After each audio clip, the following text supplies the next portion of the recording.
Hola a todos, una vez más bendiciones, qué bueno que nos encontramos de nuevo en estos tips litúrgicos. Seguimos avanzando y cada vez más profundizando para conocer, amar, aprender, disfrutar de la Santa Eucaristía.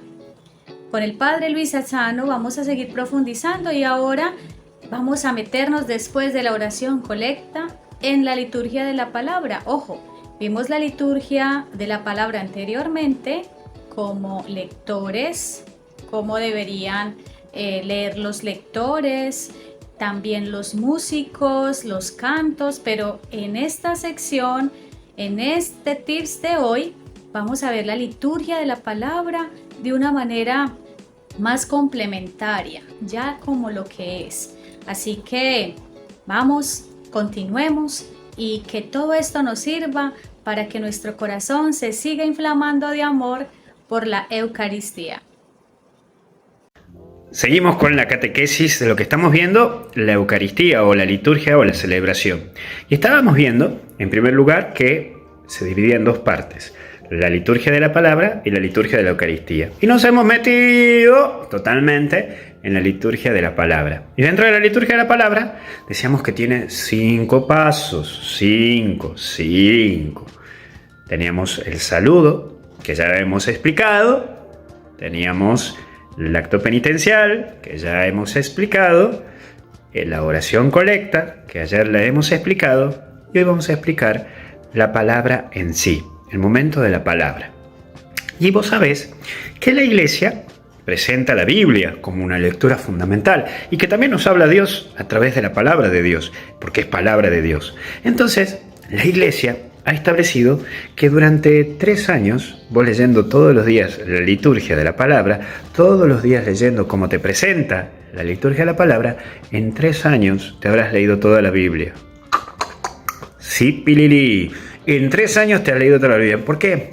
Porque la liturgia o la Iglesia dividió la Biblia, podríamos decir así, para que en 3 años te la leas toda. Ciclo A, ciclo B y ciclo C. Justo este año tenemos el ciclo A. Entonces va a relucir una primera etapa de la Biblia donde vamos a ver parte del Antiguo Testamento, parte de los Salmos y parte del Nuevo Testamento. Parte del Antiguo, Salmos y Nuevo Testamento. Por eso está dividido así. Entonces acuérdate que la Iglesia te propone 3 años, A, B y C. Quiere decir que una vez que llega el C, volvemos al A. Entonces cada 3 años se va repitiendo la palabra de Dios o la liturgia.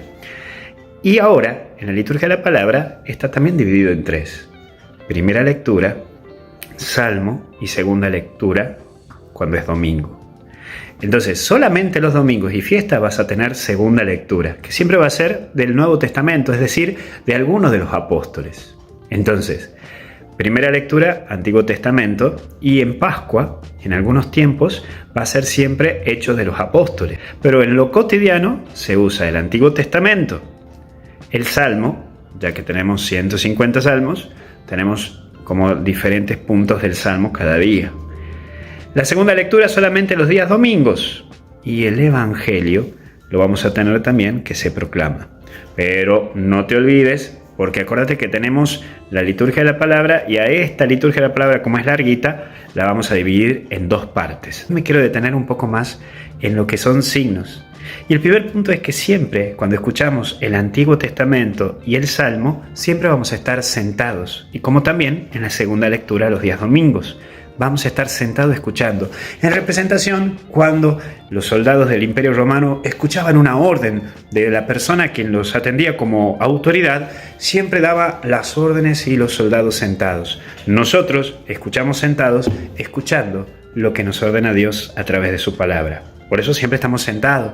Y en la primera palabra siempre respondemos, o mejor dicho, en la primera lectura y en la segunda lectura, siempre vamos a responder, te alabamos Señor, y siempre decimos palabra de Dios. ¿Por qué decimos palabra de Dios? Porque es la palabra de Dios a través de los tiempos. Es el Dios, creador, quien nos habla a través de todos los tiempos. Y respondemos, te alabamos Señor. ¿Por qué lo alabamos? Porque damos gracias cómo Dios sigue apareciendo en la historia y cómo Dios sigue apareciendo en nuestras vidas. Por ese mismo motivo, cuando escuchamos la primera lectura y la segunda lectura siempre se termina con palabra de Dios y se responde te alabamos Señor. El salmo no es leído, el salmo es orado porque es cantos que hacía el rey David, que escribía el rey David en alabanza a este Dios quien marcaba la historia. Y dentro de los salmos tenemos salmos que son petitorios, que piden, salmos que son súplicas, que suplican a Dios por algo, salmos que son de alabanza, de alegría, de entusiasmo, y salmos que marcan la realeza de Dios. Por eso es esto, que al salmo lo respondemos, lo vamos haciendo feedback, porque es oración.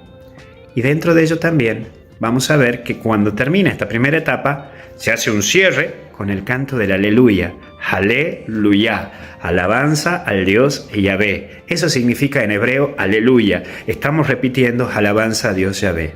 Y por ese mismo motivo vamos a ver que cuando alguien lee el Evangelio, en este caso el sacerdote te invita y te dice el Señor esté con ustedes. ¿Te acuerdas del saludo? Era el saludo que hacía Jesús resucitado, porque ahora quien va a hablarte es Cristo vivo, Cristo resucitado. Pero para lo del Evangelio, vamos a verlo en la próxima catequesis. Adiós.